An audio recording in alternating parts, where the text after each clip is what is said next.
Yo guys, no, ari naman di mga Ilonggo maginahod naman sa Cebu. Pero di lang Ilonggo no kay Mari kad di mga taga Cebu no maupunta nga do ka bilog. Welcome di Don Bosco Laudat to si Garden. Ano to ding batch 45 sa mga obra sa garden. Ari si Marlo. Ano pa na basta makay nga gapon mo sa balid. Available pa? Di na, tike na ko, tike na. Ano pag hindi harang may bunga ng ano, patulaw. May mga talong.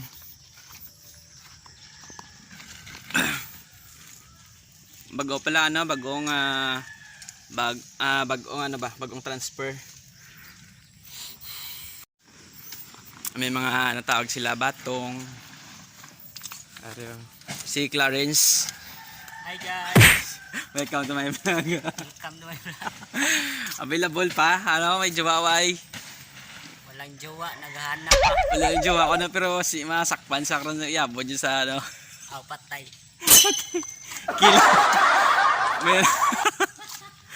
may mga ano di ba, mga tawag niyan, tawag sa inyo? Ternate. Ha? Ternate. Ternate? Para sa na gina Sa ano? Pwede. panglasa? Te. Sa tea? Pwede makape. Pwede makape. Kuhan mo lang na. Sub sa ininit na tubig. Wala, hindi ko sigurado kami na sa Negros. Sigurado ako na sa Negros ano.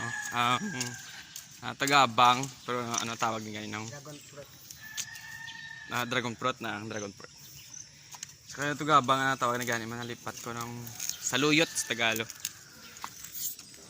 Hayar ng mga talong. Bawang transfer, di sila subong naghilamon ni Clarence. Mga bunot ng mga ano, para mag ano ba, si Marlo. Medyo ano, tawag ni ng mga papaya nung batch ano, medyo hindi pa nakamunga na pero hindi pa lahat. Ayun lang guys, muna vlog natin today no. Mabilis ang vlog lang, mabilis. Kaya lakat na ko tapos na ako. May ano kami may tawag ni. Tari kami sumukay, may ginabura pa kami mo. Ariman si Nald. Kita na sa basket. Main na mag-basket. Batch 38 na guys. Ari pa yung amon ginabura. Wala pa matapos, si Dra kami karon.